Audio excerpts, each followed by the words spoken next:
guys, what's up? My name is Sean Wayne and today,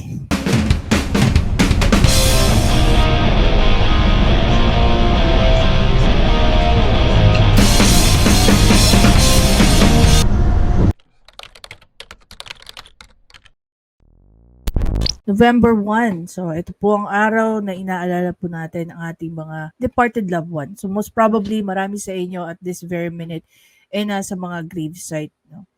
Nasa loob ng mga sementeryo at inaalala at ginugunita natin ang ating mga namatay ng mahal sa buhay. So, paalala lang po, no, doon sa ating mga kaibigan, kababayan na naandyan po, lalong-lalo na sa mga malalaking sementeryo, whether it's a public or private, please, pag-ingatan nyo po ang inyong mga maliliit na anak dahil susceptible po sila sa kung ano pa man ang mga viral na disease ngayon. Like halimbawa, tumataas po ang number ng influenza.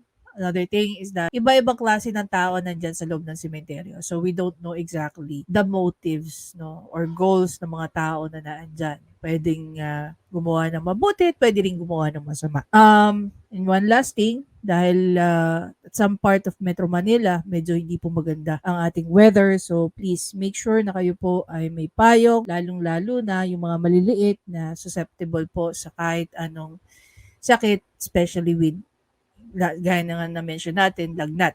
Mahirap po nagkakasakit ang mga bata. Unang-una, hindi natin alam kung ano nararamdaman ng mga yan. At the same time, yung iba, na-hospitalize pa po. No? So, iwasan po natin yun hanggat maaari. Anyway, so today, pag-uusapan nga natin itong live ni Attorney Libayan. So, itong live niya happened 6 days ago. Ano ba ang diniscuss dito ni Attorney Libayan? Basically, nag-react po siya sa video ni Attorney Villamor dito. Kaya kung makikita nyo doon pa lang sa title, Attorney Libayan versus Attorney Villamor, ex-Attorney Tikman, death threat, libel, and cyber libel. So, dito nga sa video ni Attorney Villamor, marami po tayo na-raise na mga questions. Okay. Actually, kanina lang nire-review ko po yung bagong CPRA, no? Code of Professional Responsibility and Accountability po ng mga lawyer, which was approved very recent lang po. Even yung lawyer's oath na bago, which I need to start, memorizing that. Anyway, magbabago po tayo ng format ng ating mga commentary at reaction video, especially when it comes to Raffy Tulfo. Paano ba ang mangyayari? So basically, i-erase muna natin yung facts, lalagay muna natin yung issue, at the end of it, tatanungin natin si Attorney Villamor. Whether or not yung mga acts ni Raffy Tulfo is number 1, lawful or unlawful, 2, proper or improper. So, we'll see kung sasagutin niya yun. Otherwise, for us now, para sa kanila naman galing. And definitely, kung ano man isasagot ni Attorney Villamor, tatanungin din natin yung mga legal opinions ng ibang lawyers. So, we will only expect and just only one thing from Attorney Villamor. Yung mga answers niya dun sa magiging questions natin, kung siya ay sasagot, it is lawful, it is in accordance with the law, di ba? What else?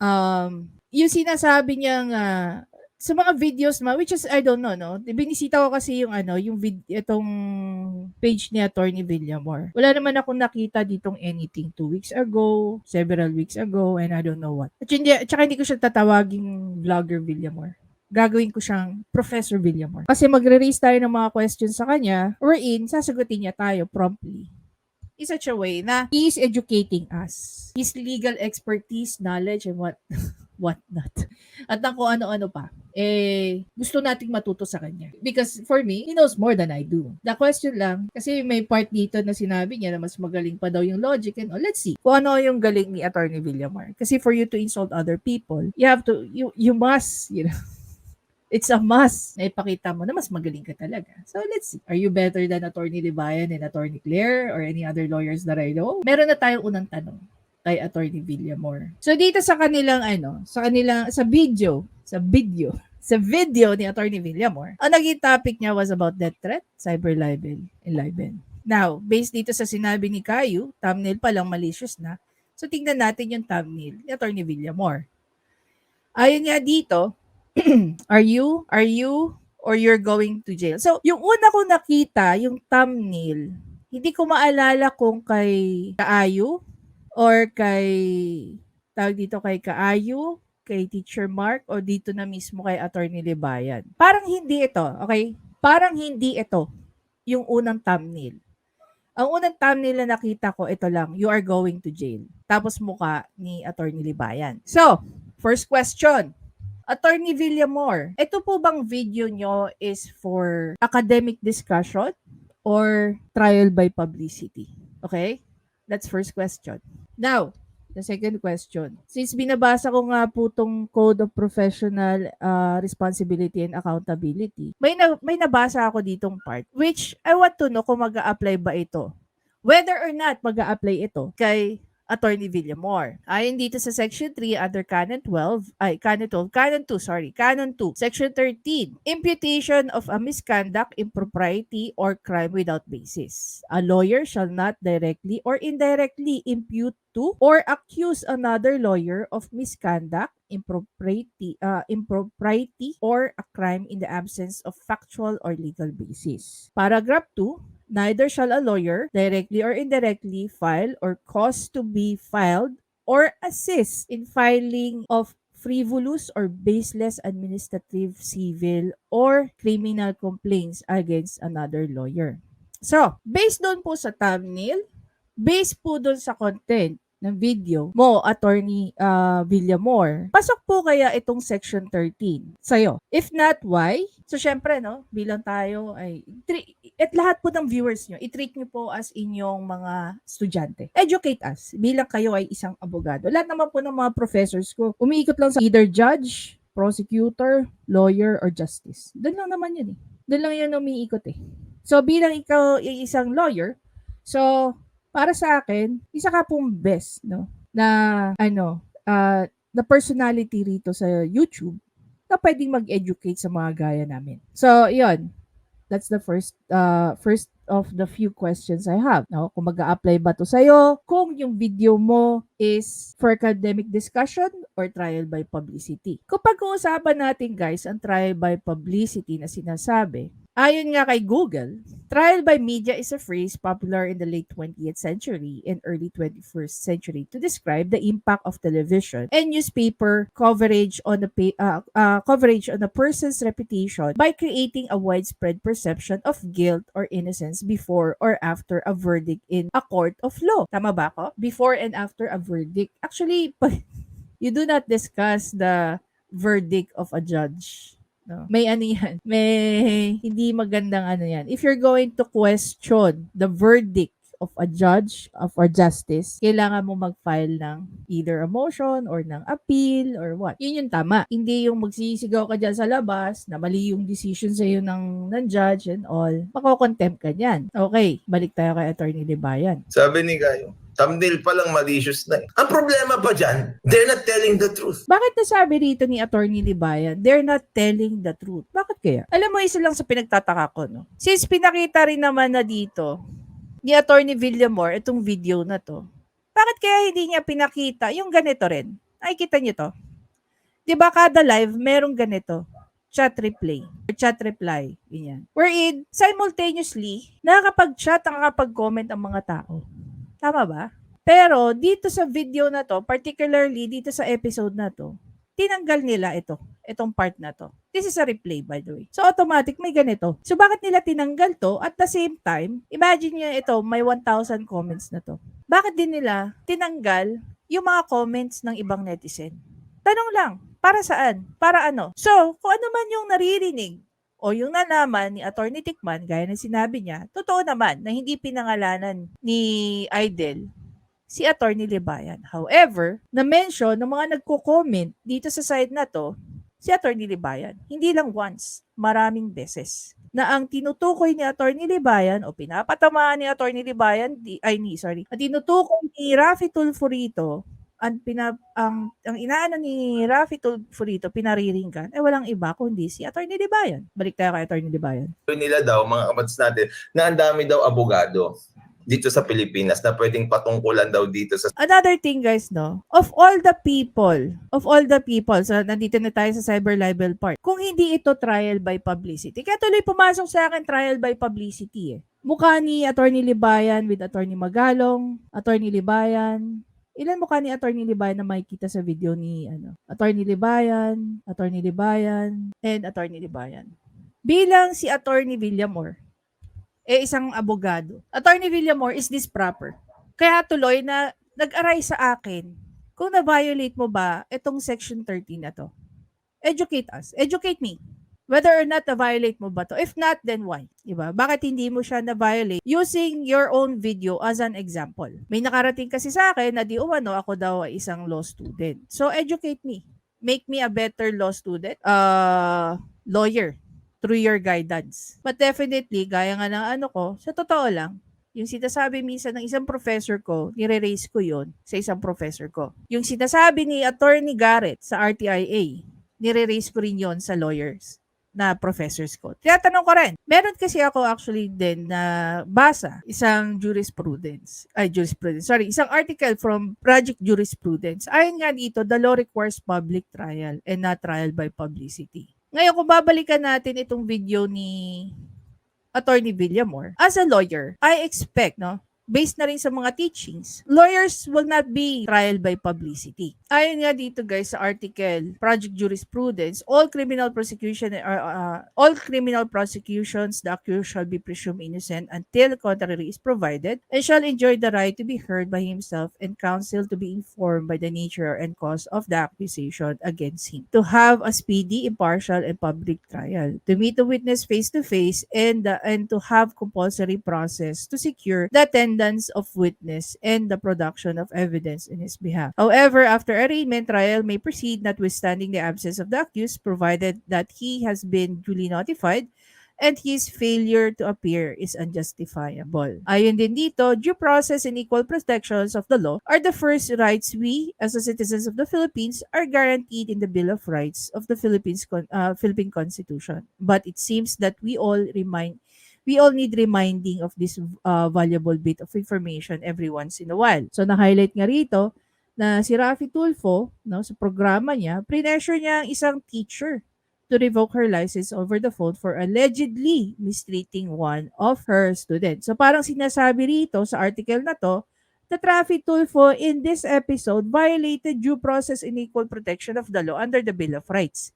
At tanong, ilang beses na ba ni-violate ni Raffy Tulfo ang due process at equal protection of the law that is guaranteed to every citizen of the Philippines? That's another question for Attorney Villamor. Common word na nakita nga daw sa isang comment section or thread of opinions was trial by publicity, mob mentality, teacher shaming, due process, and even Tulfo justice. Trial by publicity is basically what Tulfo's program is all about.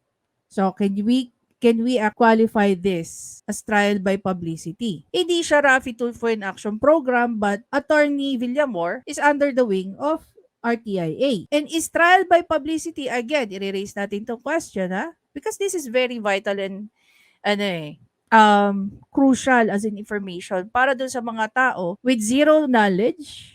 Tama po ba ang trial by publicity na nakikita natin kung ito po ba ay nakocommit ng isang abogado? Okay?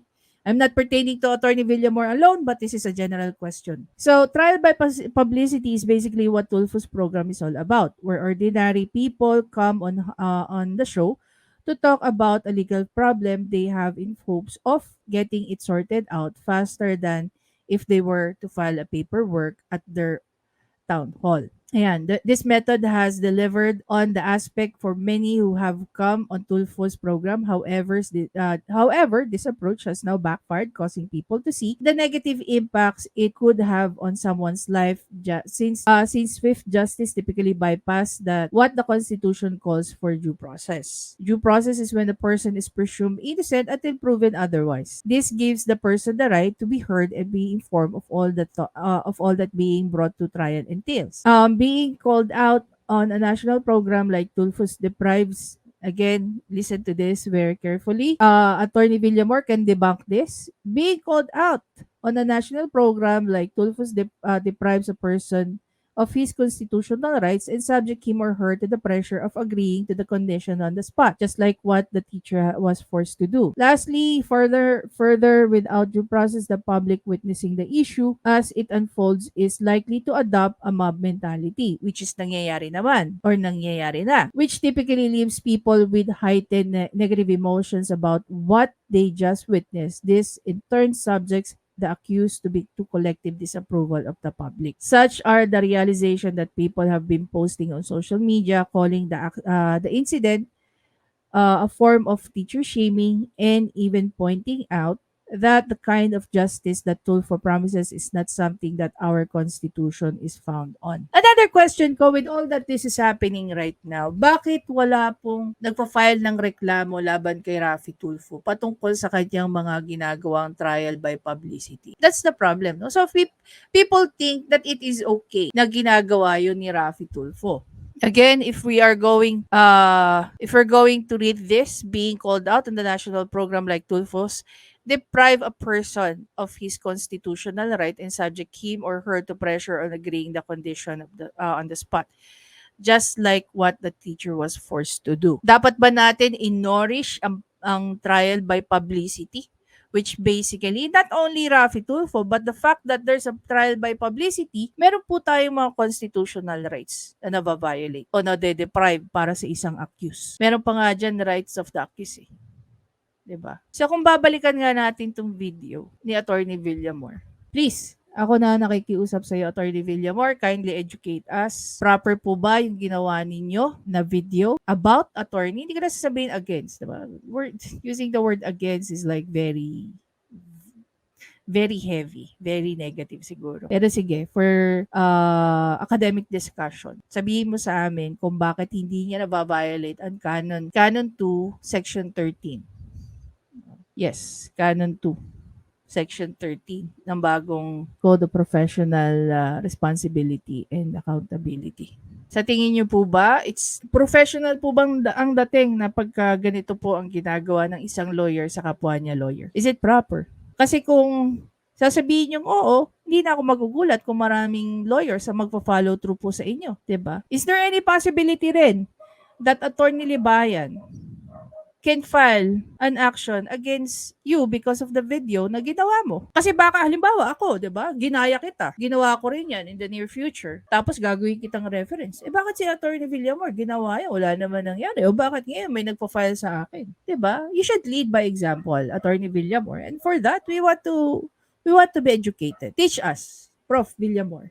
Anyway, guys, ayun, if you have any questions kay Attorney Villamor, feel free to put that sa comment section natin.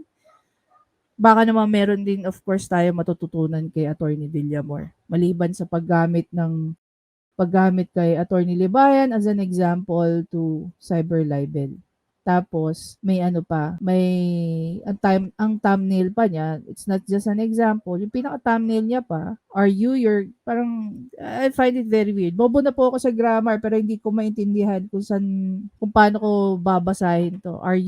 You're going to jail. Saka doon po sa unang mga nakakita nito, ito po ba yung original na thumbnail ni Attorney Villamor? I just want to know, 'di ba? Kasi ang weird lang. Ang weird lang ng dating nung, is that a question or a statement? I don't know. It used to be a statement, tapos ngayon naging question na. Hindi man lang crinose out yung your. Kaya na-crinose out. Attorney Villamor, ano ba naman yung gumagawa ng thumbnail mo? Ikaw ba gumawa niyan? Kinalimutan bang lagyan ng cross out yung your? Anyway guys, again, happy 1st of November.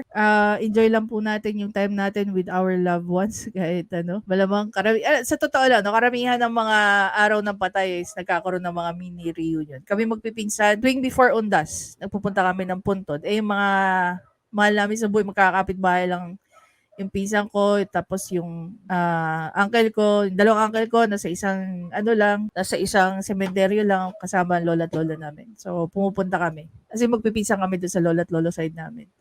Ayun, I haven't visited my grandparents sa side naman ng tatay ko. So, hopefully, pag nagkaroon ng time, makauwi tayo ng probinsya so I can visit them too. Anyway guys, again, maraming salamat sa panonood. Please don't forget to subscribe, like, and comment. I-share nyo na rin. At sana masagot tayo ni Attorney Villamor. Dahil napaka-importante po ng kanyang sagot. No? Para naman may matutunan tayo sa kanya. Maliban dito sa kanyang, I don't know what kind of, or kung ano yung goal niya sa pagpapalabas niya nung video na yan. Anyway guys, again, maraming salamat.